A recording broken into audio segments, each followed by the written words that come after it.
It was a bright and exciting morning for Memoon and her parents as they explored the fascinating Mawsmai Caves of Cherrapunji.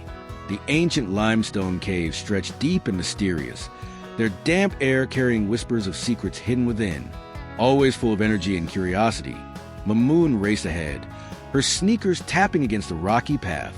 "Memoon, don't go too far," her daddy's voice echoed from behind. "I'm just looking around," she called back, her eyes twinkling with excitement.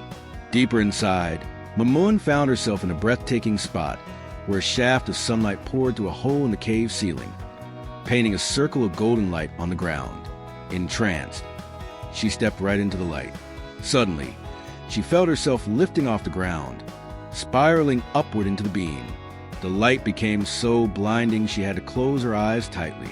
When she opened them, Memoon found herself standing on a warm, sunny beach. Well, Daddy said there are no beaches in Meghalaya. "How did I end up here from inside the cave?" she whispered, stunned. She began to walk along the shore and froze in shock. Dinosaurs! Huge, magnificent creatures roamed freely around her. Panic gripped her heart. Dinosaurs were supposed to be extinct.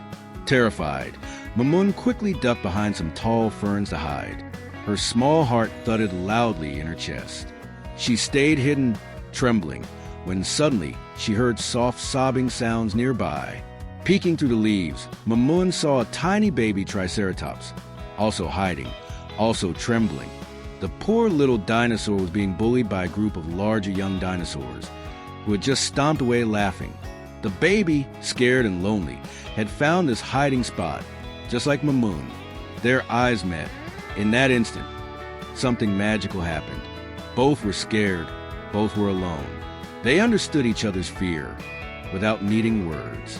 Very slowly, Memoon reached out her hand, and the baby dinosaur shuffled closer, sniffing curiously.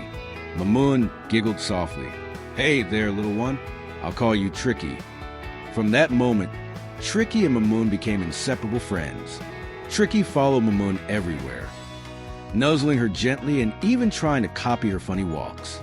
Tricki didn't want to stay with the other rude dinosaurs anymore. He wanted to stay with Memoon, kind, gentle, and brave. Later, using her smartwatch and quick thinking, Memoon searched for clues.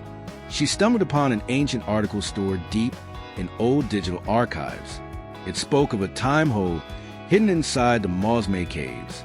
It revealed that once every 1,000 years, one lucky person could travel back 200 million years, just like she had. But to return, she had to find the one true friend among the dinosaurs. Only by entering to the mouth of the right dinosaur could she return home safely. Memoon looked at Tricki lovingly, but realized Tricki was too small. There was no way she could fit inside his mouth to return. She would have to find another good-hearted dinosaur.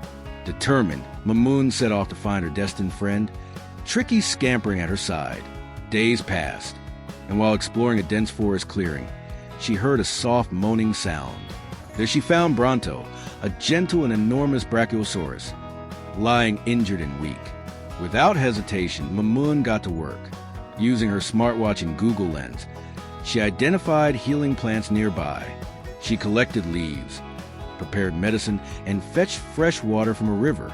Tenderly, she treated Bronto's wound, whispering comforting words all the while. Hours later, Bronto stirred, then slowly stood up, towering high above her. He bent his great neck low and brushed Memoon's cheek with surprising gentleness. Their bond was sealed. Gratitude and trust flowed between them like an invisible river. Memoon now knew for certain Bronto was the one true friend. One evening, as the golden sun dipped low, Bronto slowly opened his mighty mouth before Memoon. Memoon turned to Tricki, who looked at her with wide, trusting eyes. "Come, Tricki, let's go home together," she whispered. Clutching Tricki tightly in her arms, Memoon bravely stepped into Bronto's mouth. Instead of darkness or fear, there was a sudden burst of golden light and a soft, swirling mist. When she opened her eyes again, Memoon was back, inside the familiar damp walls of the Mawsmai Caves. Mommy and Daddy were rushing toward her, faces filled with relief. "Where were you?" Mommy cried. Thinking fast, Memoon smiled cheekily and said, "Restroom, stomach upset. I'll be fine," hiding the biggest secret of her life inside her sparkling eyes. Later, when Memoon checked her backpack, she found Tricki there, but something was different. Tricki had transformed into a soft, lifelike toy dinosaur, his eyes still twinkling with the same warmth. Dinosaurs couldn't survive in today's world, but magic had preserved Tricki's spirit forever. Now, Tricki would stay with Memoon as her loyal friend and memory from a time no one else would ever believe. She hugged Tricki close and whispered, "Thank you, Tricki. You're my best friend forever." As Memoon walked out of caves, holding her parents' hands and Tricki in her backpack, she smiled, already dreaming about what adventure destiny might send next. In every corner of the world, a secret is waiting. All you need is a brave heart to find it.